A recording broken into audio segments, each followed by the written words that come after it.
Frank Reich was fired about 90 minutes ago as head coach of the Indianapolis Colts. Literally no one left to blame despite a contract extension.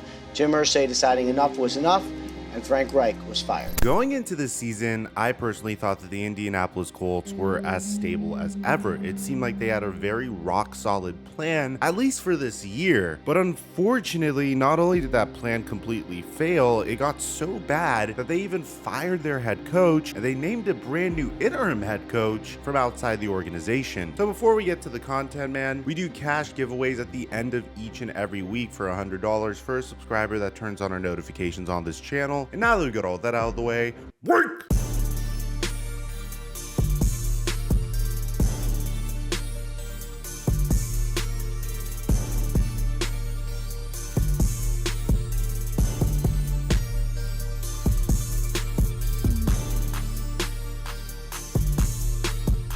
Mic check 1 2 1 2. What's going on, everybody? I apologize if I sound a little funky, guys. I have a throat thing. I wasn't really even sick this past weekend. Maybe I'm just making too many videos, so I apologize if I sound a little weird. I honestly think it sounds a little sexy, a nice little depth in my voice. With that aside, the Indianapolis Colts, in my opinion, nailed their head coaching hiring a few years back when they decided to bring on Frank Reich as their brand new head coach after letting go of Chuck Pagano. And immediately he was able to produce results with Andrew Luck, which, by the way, if you missed our documentary on Andrew Luck, please go watch it. I spent thousands of dollars on researching it and creating it, and it's a really nice inside look at how organizational mismanagement truly ruined the career of potentially one of the greatest prospects of all time. But I digress. Throughout his 5 seasons with the organization, Frank Reich had 5 different starting QBs, from Andrew Luck in his first season to Jacoby Brissett in his second season when Andrew Luck unexpectedly retired during the preseason, to Phillip Rivers in his third season, then Carson Wentz last season, all the way to Matt Ryan this season. And it seemed like, unfortunately, despite the Indianapolis Colts having tremendous amounts of cap space during the time that they had Andrew Luck, in a situation where they were without a doubt ready to make a Super Bowl run, Andrew Luck unfortunately retired. He just couldn't do it anymore. I don't necessarily blame him either. That sent the Indianapolis Colts on a cascade of brand new quarterbacks each and every single year. And it seemed like, at least in my opinion, I thought it got to a breaking point this year, because a couple of weeks ago, the Indianapolis Colts decided to cut ties with Matt Ryan completely in favor of Sam Ehlinger. Now, don't get me wrong, I thought this was a fairly atypical move. Sam Ehlinger did have a pretty nice preseason, but for the most part, man, anytime you decide to bench a proven quarterback that, even though Matt Ryan is a little rusty, even though he's definitely not the prime Matt Ryan that he used to be, and even though he's probably going to retire possibly after this season, opting for your 6th round draft pick from the 2021 NFL draft, who had a pretty nice preseason but for the most part is relatively unproven, in the middle of the season just seems a little weird to me. In my opinion, I don't want to accuse the Indianapolis Colts of tanking, but I think at this point, at least in my head, when I originally heard this information, I thought either we had the next coming of Tom Brady on our hands and they were just going to ride Sam Ehlinger and try to depend on their incredible defense to win them games and their stout running attack to win them games, but unfortunately their running backs have been injured, primarily Jonathan Taylor has been injured, or they were technically trying to tank because enough is enough and it's time for Frank Reich to finally get a quarterback that he could build around for the future. And to be honest, a part of me was thinking that that's what the Indianapolis Colts were doing. This year's NFL draft seems to be loaded with quarterback talent. I mean, if you just pull up this Pro Football Focus mock draft, because I haven't made my mock draft yet, and I think it's a little bit too early for me to make my mock draft, but if you think that you guys are ready for it, I will. The first 3 picks in this year's NFL draft are projected to be QBs. Bryce Young of the Detroit Lions, although technically the Detroit Lions wouldn't hold the first pick anymore. CJ Stroud by the Houston Texans. Will Levis by the Carolina Panthers. You scroll down a little bit, you have the Indianapolis Colts projected to take Tannehill Tanner McKee out of Stanford, who's also a quarterback. So part of me was pondering whether or not they were actually tanking so they could get a little bit better of a draft position. So hopefully they could trade up to maybe the number 3 overall spot, or trade up with the Houston Texans, or do something to acquire one of the better quarterbacks in the NFL draft this year. And ultimately, it looks like there is not going to be any opportunity for Frank Reich to do that, primarily because of the dysfunction that's been going on ever since he benched Matt Ryan for Sam Ehlinger. So on October 24th, Matt Ryan was officially benched for Sam Ehlinger. Then 6 days later, the Colts lost to the Commanders at home after leading by 9 in the fourth quarter. This resulted in Frank Reich firing his offensive coordinator, Marcus Brady. Then 5 days later, the Indianapolis Colts lost to the New England Patriots, but this time it was done in a significantly more embarrassing fashion. I mean, there's no doubt in my mind the Indianapolis Colts looked anemic on offense this time. I mean, against the New England Patriots in total, Sam Ehlinger had 103 passing yards and 1 interception. He completed 52% of his completions, but I guess this was enough for Jim Irsay to say enough is enough and finally pull the plug on Frank Reich. So I'm gonna be honest, I don't necessarily know how I feel about this. This seems like way too much of a knee-jerk reaction for a coach that was really just trying to do his best to do damage control. There wasn't a single moment where I watched a game that the Colts had and said that, hey, coaching is clearly the issue here. But regardless, it's official. According to Ian Rappaport and Adam Schefter, the Indianapolis Colts have officially parted ways with head coach Frank Reich. At least that's what Jim Irsay tweeted. You can see a bunch of fans are really happy about this in the replies of this tweet. Maybe they're fed up about the Chris Ballard and Frank Reich era. I think their only mistake in this situation was the fact that they never settled on a quarterback. They decided to consistently go with existing veteran QBs that they could sign on cheap contracts, as opposed to really just picking a quarterback in the NFL draft and riding with him. I mean, in the 2018 NFL draft, there were some solid prospects, even all the way at the end of the NFL draft. I mean, the Ravens selected Lamar Jackson with the final pick in that draft. I think at least going in that direction, there would have been some more stability, because I really don't think it's fair to fire a head coach who has had to deal with the quarterback turnover that Frank Reich had to deal with. And that's just me being fair. I mean, if you really want to judge Frank Reich, take a look at his record with Andrew Luck, Jacoby Brissett, Brian Hoyer, Carson Wentz, Phillip Rivers, Matt Ryan, and Sam Ehlinger. I mean, when you have 5 seasons and 7 different starting QBs, you aren't really presented with much of an opportunity to succeed here. What's even more fascinating about this is he had the most success with a 39-year-old Phillip Rivers. I guess he was trying to replicate that success with a 37-year-old Matt Ryan, and it didn't work out. But if you think that's fascinating, then you should see who they decided to replace Frank Reich with, because we got a report later on that the Indianapolis Colts are naming their former 6-time Pro Bowl center and ESPN analyst Jeff Saturday as their interim head coach. Saturday has been a consultant for the team, is in its ring of honor, and also was head coach for the Hebron Christian Academy football team in Dakula, Georgia. He was 20-16 in 3 seasons as head coach at Hebron Christian Academy. If you were wondering, HCA in Dakula, Georgia has an enrollment of 1,100 students. I don't want to say this is a good hire or a bad hire. It's definitely a surprising hire, and it's a series of events that I personally wasn't expecting. If you really wanted my opinion in this situation, I don't think Frank Reich was the guy that needed to be fired. I think Chris Ballard was. I think the fact that he was consistently giving Frank Reich a brand new quarterback each and every season, I want you to understand how difficult that is as a head coach. Every single season, you're teaching a brand new quarterback your system. Each and every single season. There's nothing to ever build upon. There's no looking at last year's film and picking what moments he could have been better at. There's nothing you could do to build additional chemistry with each other. A brand new quarterback needs to come in and learn chemistry with the entire team each and every season. I don't think this is a failure on Frank Reich. You could burn me at the stake for saying this. And I don't necessarily know if Jeff Saturday is an upgrade either. Needless to say, I thought Frank Reich was going to be safe because he was given a contract extension very recently, but it seems like that's not the case anymore. I hope the Indianapolis Colts decide to fight hard ride it out for the rest of the season, but I hope they don't consistently do this thing where they go out and seek out veteran QBs and decide to move on from them so quickly. I hope they decide to settle on a quarterback, a young rookie QB this offseason, possibly with the first round pick. Let me know in the comment section down below what you guys think about all this. Aside from that,